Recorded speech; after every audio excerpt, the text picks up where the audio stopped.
Saviez-vous qu'un réalisateur mythique lui avait sauvé la vie? Qu'il était vegan depuis ses 3 ans? Découvrez 8 choses insolites sur le héros de Joker, diffusé ce soir sur TF1.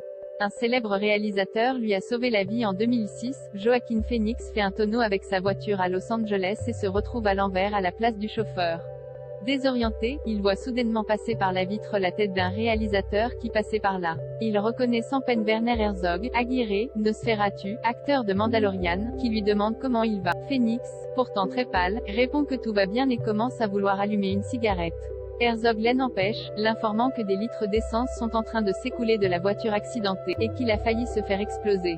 Ce qui a sauvé la vie du futur interprète de Il a son brevet de pompier. Joaquin Phoenix s'investit souvent beaucoup dans la préparation de ses rôles. À l'occasion de Piège de feu, l'acteur a travaillé pendant un mois au sein d'une école de formation pour pompiers et un second mois dans l'équipe des pompiers de Baltimore. Il en est devenu un membre honorifique et s'est fait le même tatouage que les membres de l'équipe, un bourdon portant un casque et une hache de pompier.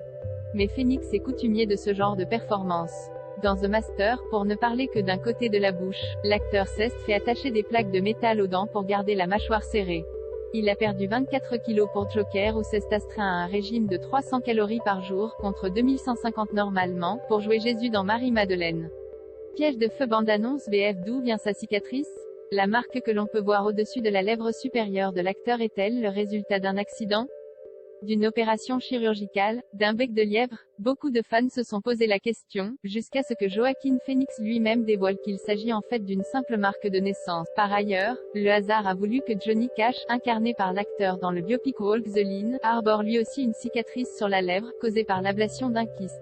Il a piégé le monde entier le 27 octobre 2008. Joaquin Phoenix annonce qu'il va arrêter le cinéma pour se consacrer à une carrière musicale.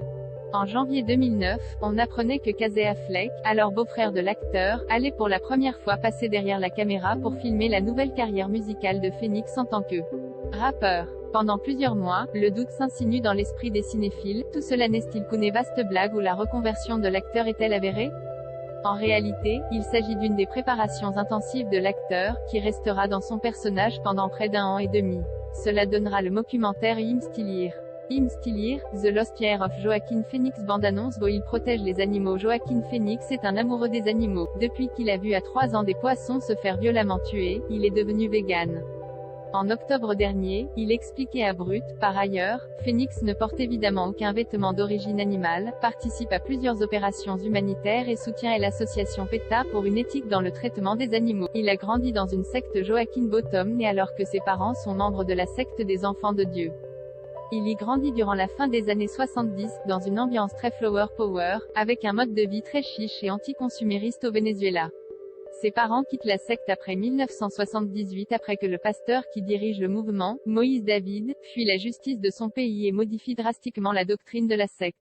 Les parents Bottom changent alors le nom de la famille pour Phoenix, afin de marquer leur renaissance post-enfant de Dieu.